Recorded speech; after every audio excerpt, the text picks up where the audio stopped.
साधुवाद करता हूं और खासकर बाड़मेर और दूसरे जिलों के लोगों को जिन्होंने इस मुहिम को उठाया है।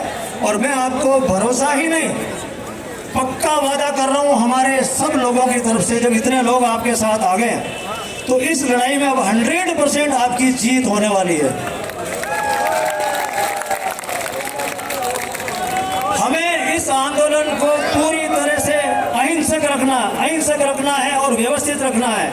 आज तक दुनिया में उन्हीं लोगों को कामयाबी मिली है जो व्यवस्थित ढंग से और अहिंसक ढंग से काम करते हैं।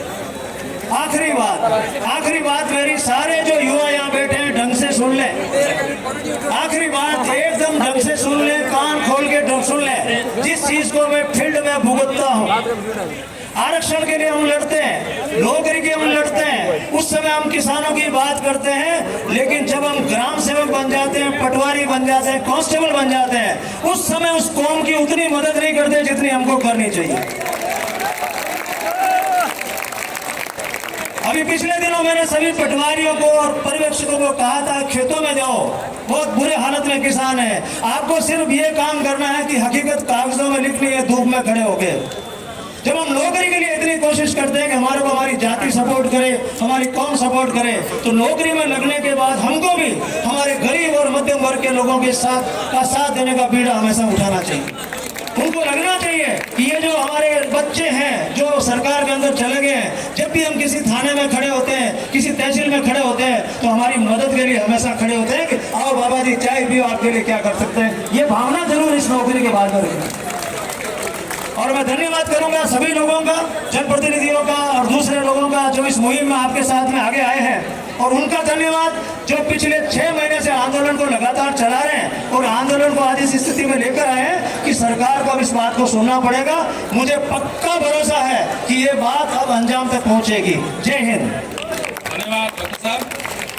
मैं निवेदन करूंगा ओबीसी के राष्ट्रीय संयोजक राजेंद्र जी सैन साहब से कि अपनी बात रखें। राजेंद्र जी सैन साहब। 12% को शामिल कर दिया।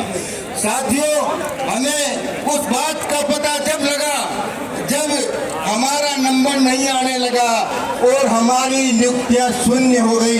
आज राजस्थान का युवा बर्दर की ठोकरें खा रहा है क्योंकि 12.5% जो आरक्षण इन्होंने भूतपूर्व सैनिकों का कैटेगरी में शामिल कर दिया है। साथियों, आरक्षण का मतलब होता है 100% में से 21%। साथियों, इन लोगों ने जो ब्यूरोक्रेट लोग बैठे हैं वो ओबीसी के नहीं है, वो जनरल कास्ट के लोग हैं। उन्होंने ये सारी विसंगतियां पैदा करी है और हम लोगों के बात आज समझ में आई है। साथियों, 20 नवंबर 1977 में राजस्थान में आरक्षण लागू हुआ था।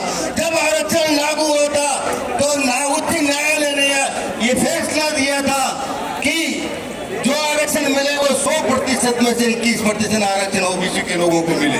लेकिन हुआ क्या साथियों, जब ओबीसी का कोई अभ्यर्थी या SC ST का कोई अभ्यर्थी जनरल कैटेगरी के बराबर अंक लाता है तो उसको ओपन कैटेगरी में स्थान मिलना चाहिए।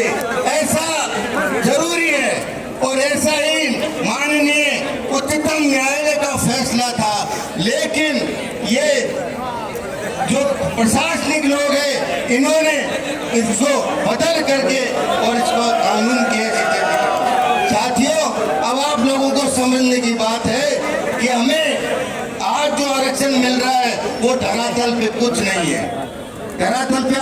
और उसी का कारण है कि ओबीसी की मेरिट जनरल से ज्यादा जा रही है क्योंकि ओबीसी के आदमी ने अगर ओबीसी कैटेगरी भर दी तो 21% में आरक्षण लेने का हकदार है। ये कानून जब तक नहीं बदलेगा हमें आरक्षण पूरा लाभ नहीं मिल सकता। मैं इस मंच के माध्यम से आपको कहना चाहता हूँ साथियों, वो जमाने गए जब राजा के पेट से राजा पैदा होता था। वो साथियों, वो जमाने गए जब रानी के पेट से राजा पैदा होता था। आज राजा पैदा करने की ताकत आप लोगों में है और आप इस हिंदुस्तान में 55 से 60% हो। आज राजा पैदा आप कर सकते हो। जब राजा आप पैदा कर सकते हो तो पास फुर्द क्यों हो रहा है, इस बात को समझने की जरूरत है। साथियों, बड़े शर्म की बात है कि इस देश का प्रधानमंत्री ओबीसी का, इस राजस्थान का मुख्यमंत्री ओबीसी का, और आपको और हमको यहाँ बैठने की जरूरत पड़ गई। बहुत शर्म की बात है। मैं इन लोगों को आह्वान करना चाहता हूँ आपके माध्यम से, अगर इस आरक्षण को दुरुस्त नहीं किया तो ये लड़ाई जयपुर से दिल्ली तक जाएगी और माननीय सोनिया गांधी जी को शिकायत की जाएगी कि राजस्थान की सरकार पर दबाव बनाए और आरक्षण को बहाल करे। ये मैं आपसे वादा करके जाता हूँ। मैं अखिल भारतीय कांग्रेस कमेटी में ओबीसी का राष्ट्रीय संयोजक हूँ। मैं आपसे वादा करके जाता हूँ कि मैं सोनिया गांधी तक आपकी आवाज को उठाऊंगा और आपकी लड़ाई लड़ूंगा, राजस्थान से लेके जाऊंगा। जय हिंद, जय भारत। पीजा और कदे रह जा काचो, कदे दूध पिलाई पीजा कदे रह जाए काचो, और कदे दिरानी काले को निर कदे चुम जाए पाछो। ये ओबीसी का नौजवान बेरोजगार युवा कदे तो कोरोना आ जाए, कदे भर्ती निकले को नहीं, निकल जाए तो कोर्ट में अटक जाए, और पूरी कोर्ट में भी नहीं अटका, निकल भी जाए तो ये डीओपी में बैठे ये इस कुठाराघात 2018 का काला परिपत्र लाके इनको वंचित किया जा रहा है, लेकिन दूध हाथ आन दी को नहीं। मैं सलाम करता हूं इस बाड़मेर, बीकानेर, नागौर, गंगानगर, आप इस मामले में हमारे सबके बड़े भाई हो। हमने आपको बड़े भाई स्वीकार कर लिया। हमने बॉर्डर पे छोड़ा तो इसलिए था कि आप अगर पाकिस्तान का बॉर्डर लग रहा है तो गोली और बम से आप हमारी सुरक्षा में डटे रहो, लेकिन मैं सलाम इसलिए करता हूं कि कलम से भी कुठाराघात हुआ तब भी आप आगे निकले। गोली और बारूद से थे और कलम के कुठाराघात में भी आपने जो हिम्मत दिखाई है उसके लिए मैं बॉर्डर एरिया के तमाम मेरे नौजवान साथियों का बहुत बहुत धन्यवाद ज्ञापित करना चाहता हूं। 1993 से ओबीसी आरक्षण लागू हुआ और कई खामियां रही, और आते आते हमारी पोल पट्टी देख करके 2018 में सरकार ने ये काला परिपत्र लागू किया। ये हिम्मत कहां से आई, ये हिम्मत कैसे आई, इसके बारे में बताना चाहता हूं कि थे तो हम ओबीसी से, लेकिन इस हाथ के पंजे की तरह थे। ये जाट, ये यादव, ये कुमावत, ये खाती, ये कुम्हार, ये सुनार, ये लोहार, ये जोगी, ये नाथ, ये सिख, ये मुस्लिम, ये सिंधी, इस तरीके से बटे हुए थे। हम इस पंजे, इस मुट्ठी बंद की तरह ओबीसी के नाम से नहीं जाने जाते थे। अगर आज की तरह ओबीसी के नाम से जाने जाते तो ये काला कानून 2018 में नहीं पारित हो पाता, लेकिन हम इस खुले पंजे की तरह थे। मुझे बड़ी खुशी होती है, आज से 4-5 दिन पहले मैं भाई योगेश यादव के नंबर सेव कर रहा था मोबाइल में। मैंने कहा यार योगेश तो लिख लिया, आगे क्या लिखूं, नीम का थाना लिखूं, सीकर लिखूं, नीम का थाना से। तो उसने उसका उत्तर जो दिया उसने वो सुन के और मेरे हृदय की जो धड़कन है बड़ी सुकून से दिल धड़कने लग गया कि भाई साहब ओबीसी लिख लो, कि ओबीसी लिख लो।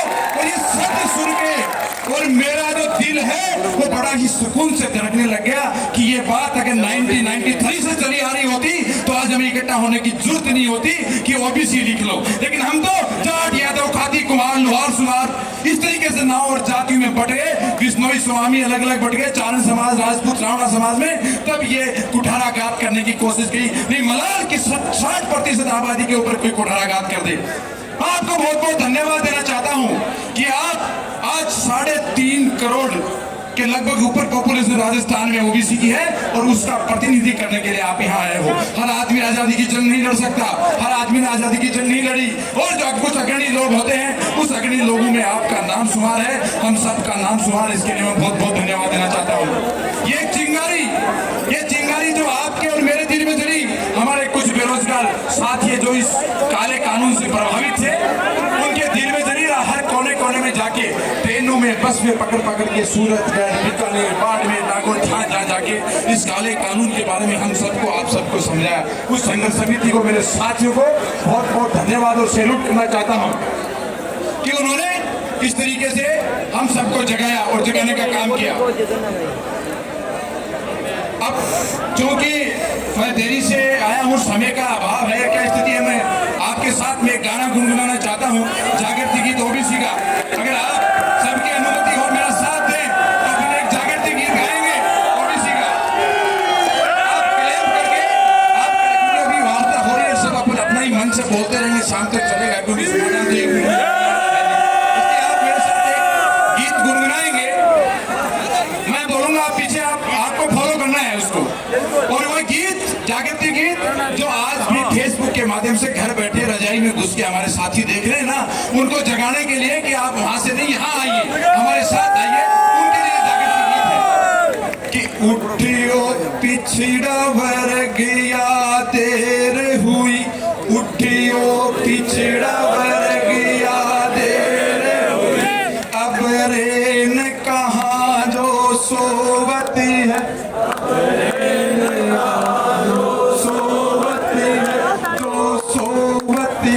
सो खोवती है, जो सोवती है सो खोवती है, जो जागती है सो पावती है, जो जागत है सो पावती है। उठ नींद से अखियां खोल जरा, उठ नींद से अखियां खोल जरा, तेरे आरक्षण में खेल हुआ,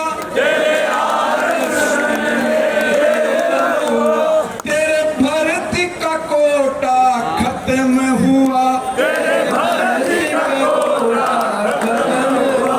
तू अंधा होके भटक रहा, तू नींद में सपने भूल रहा, तू नींद में सपने भूल रहा, तू नींद में सपने भूल रहा, तू नींद में सपने भूल रहा। मिच के अखियां कोचिंग कोचिंग घूम रहा,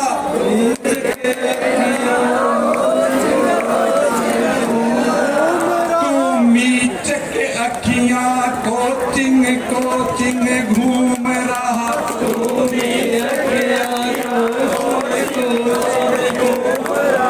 महारानी के एक हुक्म से, तेरे नौकरी का सपना चकना चूर हुआ, नौकरी का सपना चकना चूर हुआ। तू पूछ सवाल विपक्षी नेता से, तू पूछ सवाल विपक्षी नेता से, तू बोके बीज बबुल का क्यों मौन हुआ, तू बोके बीज बबुल का क्यों मौन हुआ। मत कर चूक तू कर ले सवाल सता से, सवाल सता से, वो भी अब तक इसको क्यों सींच रहा, वो भी अब तक इसको क्यों सींच रहा। जब अपना नेता साथ न देता, जब अपना नेता साथ न देता, कर ले जवान तू खुद ही चेता, कर ले जवान तू खुद ही चेता। जो कल करना है आज तू कर ले, जो कल करना है आज कर ले, और हक पाने की हुकार तू भर ले, हक पाने की हुकार तू भर ले। कर आवाज बुलंद अपनी, अपने कहाँ जो सोवती है, कर आवाज बुलंद अपनी, अपने कहाँ जो सोवती है, जो सोवती है सो खोवती है, जो जागत है सो पावती है, जो सोवती है सो खोवती है, जो जागत है सो पावती है। तमाम जागे हुए मेरे साथियों का बारंबार धन्यवाद, बारंबार अभिवादन। और जो हमारे नेता जगह हैं भाई रामदास गावड़े जी, विधायक महोदय, मुकेश जी अभी निकल गए, दिव्या जी हमारे बीच में हैं, हमारे हरिनारायण जी हैं, तमाम जो बहुत हमारे नेता हरीश जी, राजा राम जी, ऐसे ऐसे लोग, राजा राम जी कितनी उम्र में संघर्ष कर रहे हैं, इनको मैं बहुत बहुत बारंबार प्रणाम करता हूँ, सलाम करता हूँ, आप सबको सैल्यूट करता हूँ। आप जगे रहिए, डटे रहिए और अब पंजे की तरह नहीं, अब मुट्ठी की तरह रह के इस संघर्ष को अपन तेज करेंगे। धन्यवाद। जय जवान, जय किसान, जय भारत। धन्यवाद वीर साहब।